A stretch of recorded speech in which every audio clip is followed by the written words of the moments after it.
She's got the devil in it. She's the devil itself. Myra went to Sunday school at St. Francis's Monastery nearby. She and her father wanted her to go there for her secondary education. Because she came from a good Catholic home. Myra had this crush on one of our friends called Michael Higgins. Nice lad was Michael, and everybody liked him. Michael, at 13, was 2 years younger than Myra. The pair were inseparable. They was always together, very good friends. Used to take him to the park and used to take him swimming and the same initials as well, which made a difference, you know. Myra was a strong swimmer and looked after Michael.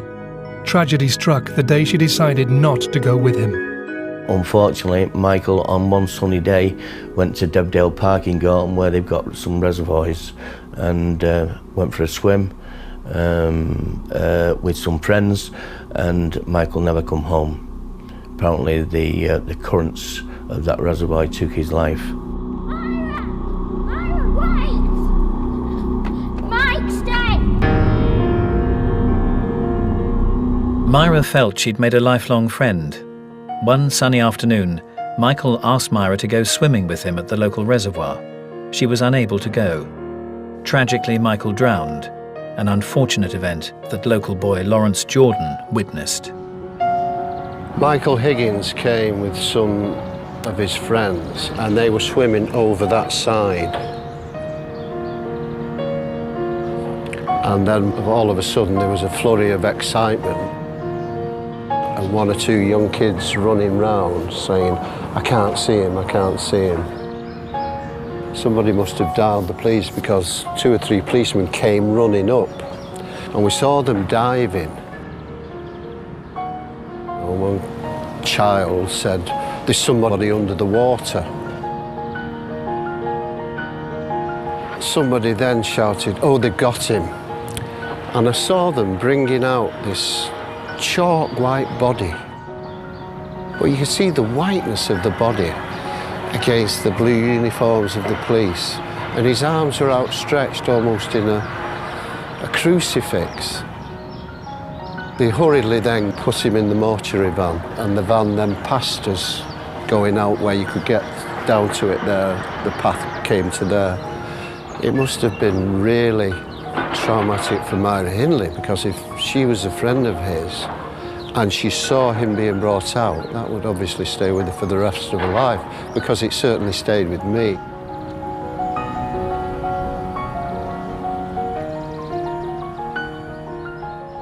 And after that, she went in a shell for a while. She was absolutely devastated of the fact that he died. She wasn't the same girl for months and months after that. In fact, it was a year or so, a long time. She felt that she should have been there. She said she would be there. She wasn't. She would have saved him if she was there. That's the scenario. The following morning, I can remember everybody knocking on people's doors saying, "Michael Higgins has drowned."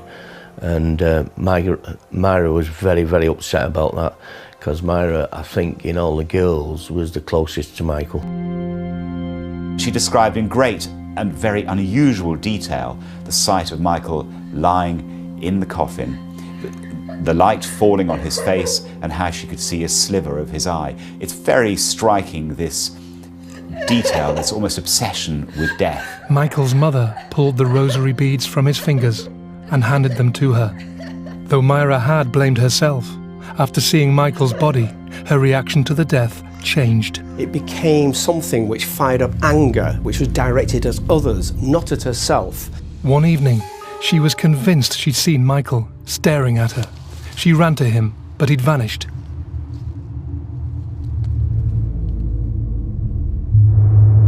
Detailed and vivid descriptions of death abound in Myra's unpublished autobiography.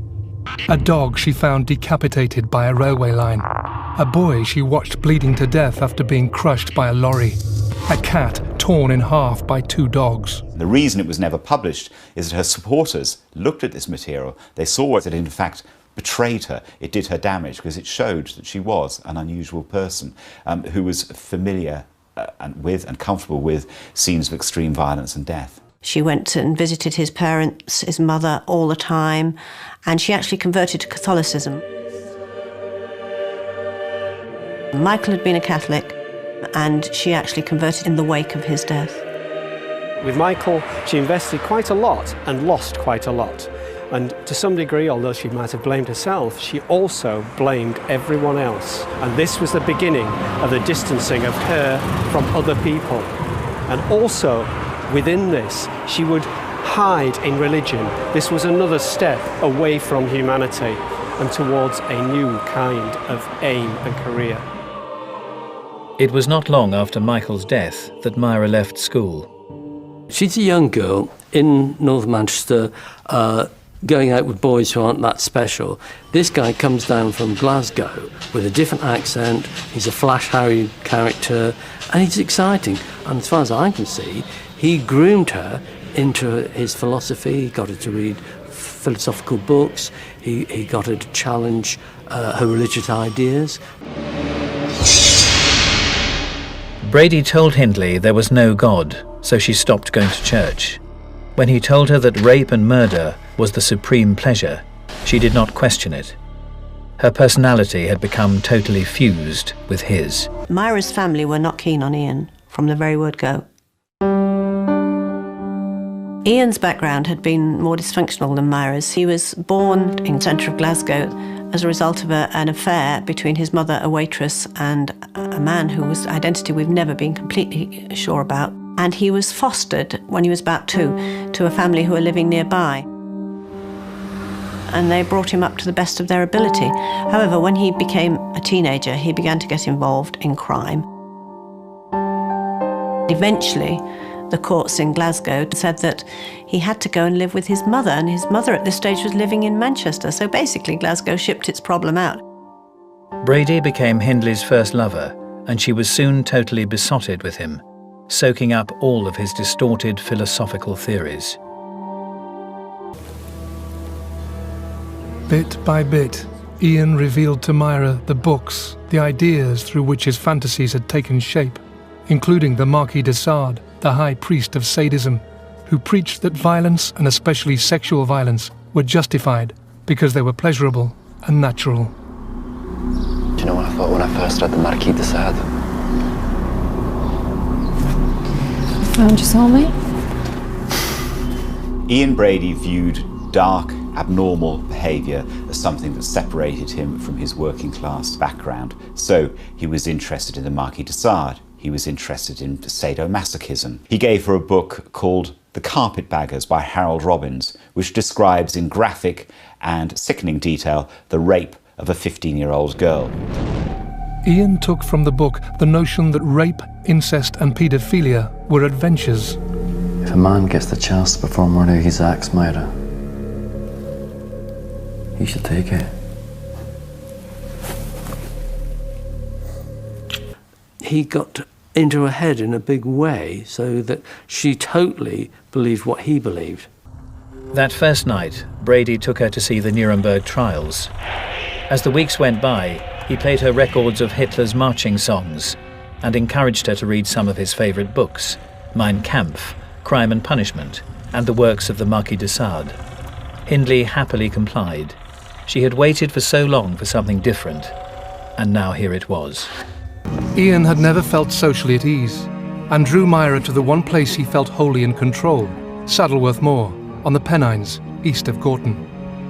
As a child from the slums of Glasgow, he'd experienced a transforming spiritual connection when taken into the Scottish hills. This place on the moors where Ian Brady began to feel safe became, if you like, a pseudo-religious setting for him. It had power. He wanted to relate to that power. He didn't need someone else's God. He was creating his own.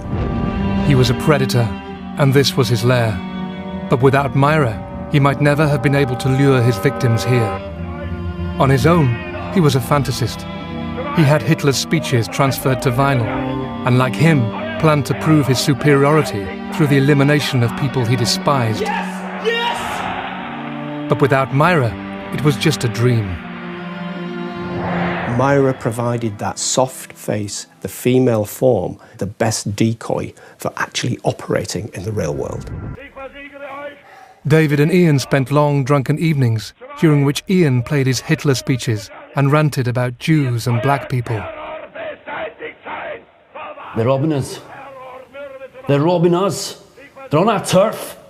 Many years later, Ian told police that after murdering John, he shook his fist at God. Take that, you bastard! He said he was then furious with himself for acknowledging God after years of denial. She described her obsession with Ian to her prison chaplain, Father Michael Teeder. He introduced her to a different way of life. He took her really out of that very poor working class background that she was growing in. He showed her other things. I think he was probably an exciting man. Myra Hindley exposed as a practicing witch whose occult links lead to Jimmy Savile. Moore's murderer, Myra Hindley, has been accused of being a practicing witch who worshipped the occult alongside Ian Brady, while the duo carried out their evil crimes. By Tom Evans, the 22nd of August 2017. At Ian Brady's side, monstrous Hindley was responsible for the murder and torture of at least 5 children in the 1960s, but now it has emerged that the evil pair were versed in the occult and took their child victims to 𝗧𝗿𝗆𝗆𝗆𝗏 to carry out sadistic rituals. Hindley has been accused of taking on the look of the witch, while Brady behaved as the alchemist, according to Moore's murder expert Erica Gregory. Speaking exclusively to Daily Star Online, she said, Myra was given a high status by Brady from the start. This was his way of manipulating her into doing exactly what he wanted. Myra took the role of the persecuted women in history, while Brady was taking on the role of alchemist. They even found books on witchcraft in their house when police arrested them. We have found evidence they were doing rituals on the moors. We've seen knotted ropes, hair and sheep bones with evidence of large fires lit up around oak trees.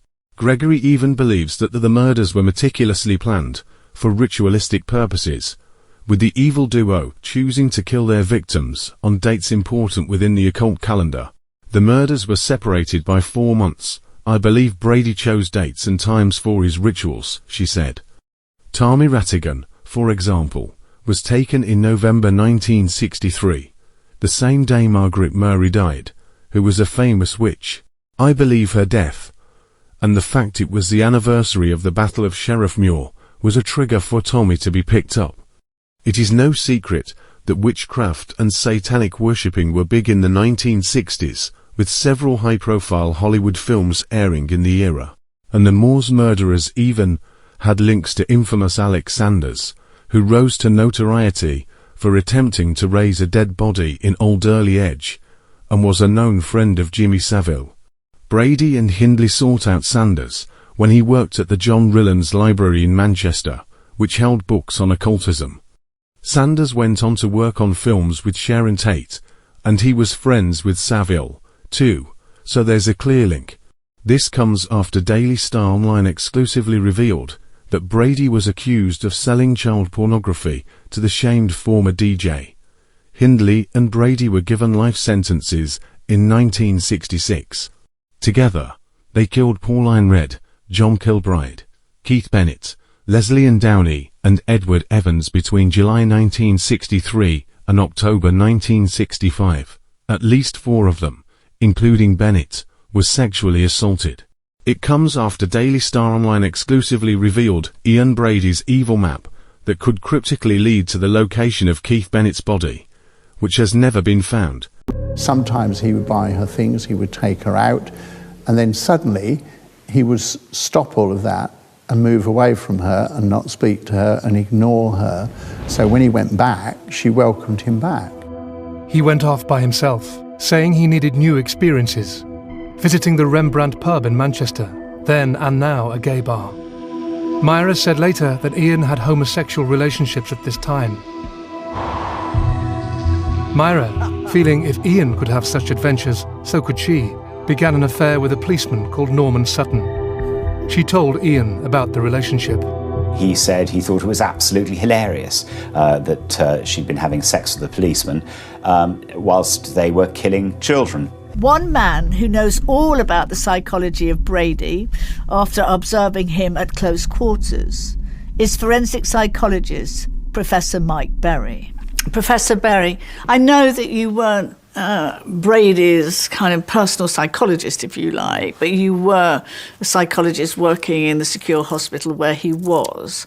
What was his demeanour like? He was a very quiet man, a very unassuming character that kept himself in many ways. He enjoyed playing chess. He did have some friends in the hospital, but he was very much controlling who he dealt with and interacted with.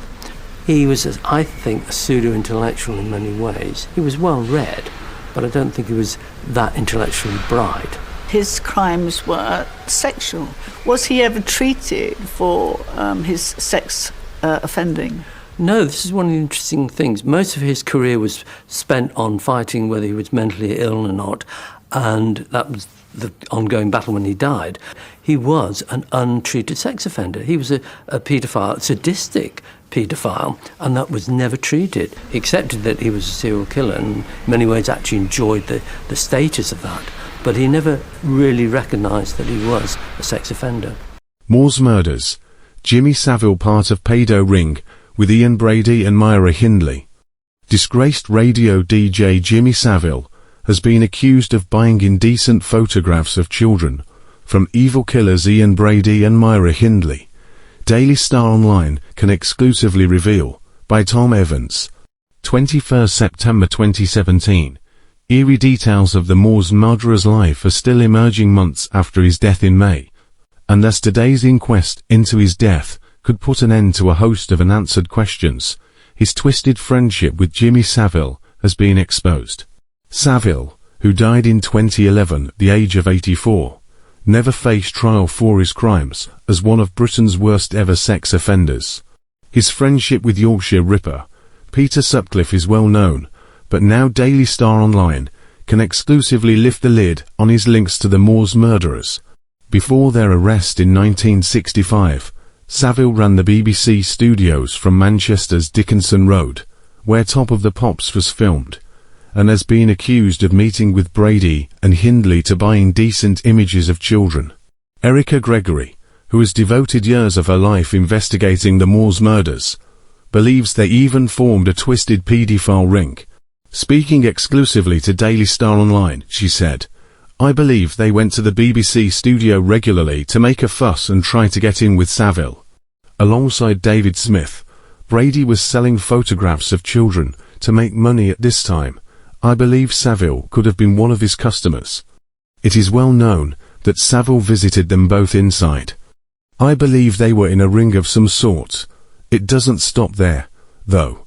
In 2014, Dan Davies noted that Savile chillingly replied, "I am the Myra Hindley story," when asked on his opinion of it. And Gregory believes that Savile continued to communicate with the killers after their incarceration, visiting them and using songs played on the radio to transmit coded messages. Savile could have been using his radio for secret messages, she said.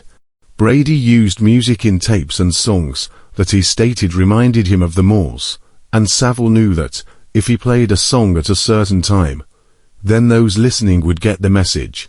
Brady, who passed away last month, was responsible for the brutal murder of 5 children in and around Greater Manchester, alongside serial killer lover Myra Hindley in the 1960s.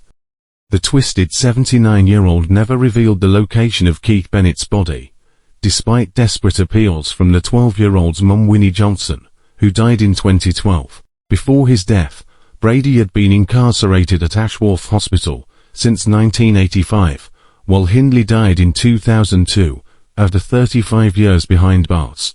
Together they killed 5 child victims: Pauline Red, John Kilbride, Keith Bennett, Leslie Ann Downey, and Edward Evans, between July 1963 and October 1965. At least 4 of them, including Bennett, were sexually assaulted before the killers were finally convicted and jailed for life in 1966. Earlier this month, Daily Star Online exclusively revealed how the evil duo could have been responsible for the death of 7 more children. Brady took his secrets to his death, but that gave him still control and power over his victims and their families. Could that be said of Hindley, or did she genuinely have some remorse? When Brady died in 2017, he showed no remorse for his victims. When Hindley died in 2002, she claimed she was sorry for her crimes. But was this really the case? I'm meeting with forensic psychologist Dr. Julian Boone to find out his opinion on this. What is it about these people that kind of go to their death, like Brady and Hindley, withholding that information? It's pure form sadism, and knowing that the other person is completely helpless to know where their loved one is. You could give various tidbits about where some of the others were, but he had to hang on to the last one because that still empowers him. Likewise, pure form sadism in Hindley was when that awful tape that they took of torturing one of the little girls. This was the murder of the young Leslie Downey. It was. The tape was played, and I've seen grown policemen. I have to go like this because it's so appalling to anybody who's remotely normal. She refused to confirm that this was Leslie Ann Downey's voice. So they said, you do realise we're going to have to get the mother of Leslie to listen to this to confirm whether it's her voice or not. Even then, she didn't confirm it. So that poor woman had to listen to that tape to confirm that it was indeed her daughter. How's that for cruelty? How's that for power and control? How's that for demonstrating a particularly warped personality that gets off on other people's complete helpless distress? But when you hear that distress of the tape of Leslie Ann Downey, why would anybody, well, do it in the first place, but keep the tape? What thrill does a killer get if they keep on replaying that tape? Is it reliving the murder? Reliving the experience, to get sexually excited by it. It's another world for these people, and so they can play that as often as possible, perfectly happy to possibly even have sex while listening to it. It's that bizarre. I, for one, hope they rot in the hell that she no longer believed exists because she stopped being a Catholic. I think one major factor was the split between her and Brady. I mean, they wrote and were communicating for quite a while. She then went back to her Catholic faith, and I think that was the real cut-off, because that was rejecting him with his atheism and his philosophy. Myra Hindley died in prison on November the 15th, 2002, after serving 33 years. She was 60 years old.